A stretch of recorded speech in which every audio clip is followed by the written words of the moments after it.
Bu, soal penurunan status kawasan Kamojang dan Papandayan, Bu? Itu sudah dikomunikasikan dengan kawan-kawan. Jadi memang cagar alam itu harus dilihat fungsinya.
Soal penanganan banjir Kabupaten Bandung, Bu, seperti apa, Bu, ke depannya, Bu? Sekarang kan masih banjir, perbaikan lingkungannya, Bu. Ya, begini, pada dasarnya kalau dari sisi Kementerian LHK ya, penanganan banjir itu ada dua bagian ya, yang evakuasi dan lain-lain tuh ada yang menangani ya. Tapi kalau dari kementerian, memang yang dilihat adalah bagaimana di hulunya.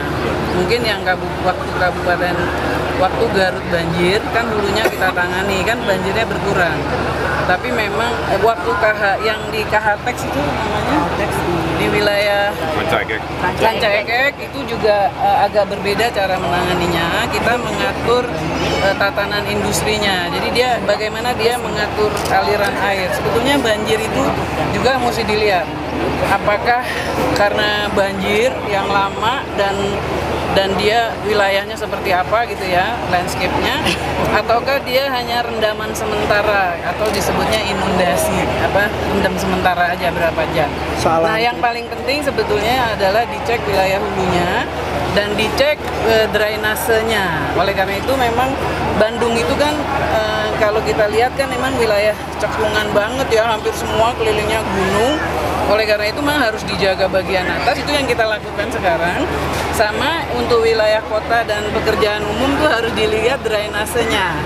Tapi seperti saya bilang tadi, karena Jawa Barat ini pusat investasi selama sekian puluh tahun ya, sejak tahun 74, maka sebetulnya pemerintah kota, kabupaten, dan juga provinsinya jadi kebebanan yang harus lihat lagi semuanya tuh. Jadi di sini tata ruang sama tata drainase dan lain-lain tuh harus dilihat. Oleh karena itu, ini juga ada kaitannya dengan layout industri, tempat-tempat industrinya. Ini juga bagian yang tidak bisa dihindari, kemungkinan harus ditata.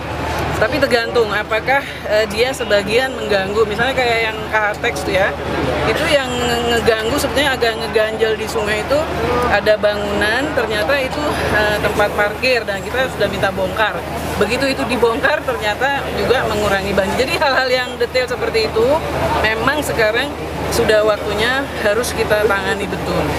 Bu, soal penurunan status kawasan Kamojang dan Papandayan, Bu?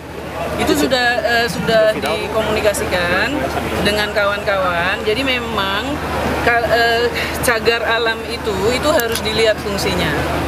Kalau dia sudah tidak berfungsi lagi dan pada kenyataannya masyarakat juga ada di sana, masyarakat yang berusaha dan sebagainya untuk menjadi kemitraan dengan kehutanan. Ini sudah terus dikomunikasikan antara Dirjen Konservasi dengan para aktivisnya, jadi lagi diselesaikan. Berpengaruh nggak, Bu, terhadap banjir, Bu, status penurunan kawasan itu? Saya harus lihat dulu ininya, layout posisinya jelas, soalnya dia masuk das mana, kemudian hulunya sebelah mana, kita mesti lihat gambarnya.